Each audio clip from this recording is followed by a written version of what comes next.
మన ఛానల్లో సంకటహర చవితి పూజా వ్రత విధానం గురించి చాలా క్లియర్గా చెప్పానండి.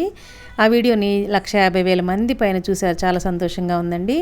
మంచి వ్యూస్ వచ్చాయన్నమాట. ముడుపు ఎలా కట్టాలి, నైవేద్యంగా ఏం సమర్పించాలి, ఎన్ని వారాలు ఈ పూజ చేసుకోవాలి, ఉపవాసం ఉండలేని వాళ్ళు ఏం తిని ఉండొచ్చు అనేవన్నీ చాలా క్లియర్గా షేర్ చేసుకున్నాను. కానీ ఉద్యాపన గురించి అసలు నేను వీడియో చేయటం నాకు అవ్వట్లేదండి. అందుకని ఈరోజు సింపుల్గా ఈ వీడియో చేస్తున్నాను అనమాట.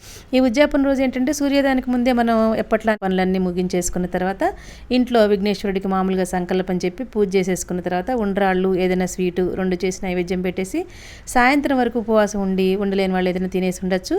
ఉపవాసం ఉండి ఏదైనా మనకు దగ్గరలో ఉన్న వినాయకుడి గుడికి వెళ్ళి పంచామృతాలతో అభిషేకం చేయించి పట్టు వస్త్రాలు సమర్పించి ఉండ్రాలు చేయించి నివేదించాలి. ఆ తర్వాత ఒక నెల ఆపేసి మళ్ళీ కంటిన్యూస్గా చేసుకోవచ్చు అనమాట.